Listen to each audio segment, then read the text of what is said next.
اکرم صلی الله علیه وسلم در روایت فرمودند من ترک الصلاة متعمدا، هر شخصیتی که نماز قصدن ترک میکنه، قصدن چی نوع است؟ میدانی وقتی نماز از نمیخوانی، کار برای تو از نماز بهتر میشود، نماز قضا میکنی. هر شخصیتی که نماز قصدن قضا میکنه كتب الله اسمه على باب النار ممن يدخلوها، خداوند نام این شخصیت در یک در از درهای دوزخ نوشته میکنه از جمله شخصیت‌هایی که در دوزخ داخل میشوند. همون لحظه که نماز قضا کردی، همون لحظه که نسبت به نماز به اهمیتی و به پرواگی کردی، خداوند نامی تو را در یک در از درهای دوزخ و جهنم نوشته میگردانه و حتما نامی تو وقتی اونجا نوشته شد این علی بودم که از او در تو در جهنم و دوزخ داخل میشدی. برای برادران عزیز و بزرگوار، نماز چیزی عادی نیست. نماز خیلی عبادتی بزرگی هست، خیلی امر مهمی هست.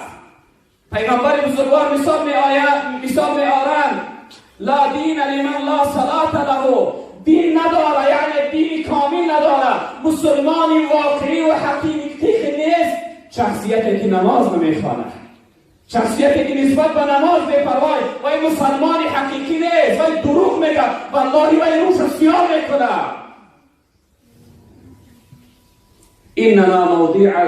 انما موضع الصلاة من الدین كموضع رأس من الجسد. جناب پیغمبر گفتن که نماز برای دین هر شخصیت مثل سر برای بدنش هست. برادری عزیز، اگر سرت نباشد بدنی تو سالم میمانه، تو زنده میمانی، والله قسم هلاک میشه. اگر نماز هم نباشد دینی تو خیلی پس که از دست میروه، از بین میروه، خدای نخواسته نعوذ بالله که بیدین میشوی. به این خاطر برادری عزیز بزرگوار، نسبت به نماز خوب هوشیار باش. نماز چیزی عادی ندان. من میدونم بسیاری جوانهای ما نسبت به نماز بی‌پروا هستند، بی اهمیت هستند، بسیاری نمازهاشون قضا میکنند. در روایت دیگر رسول اکرم صلی الله علیه وسلم فرمودند لا سهم فی الاسلام لمن لا صلاة له. در اسلام یگان سهمی نداره، یگان حقی نداره، یگان حرمتی نداره، یگان قدری نداره شخصیتی که نماز نمیخوانه. در شریعت اسلام ارزش نداره، یعنی پسترین بدترین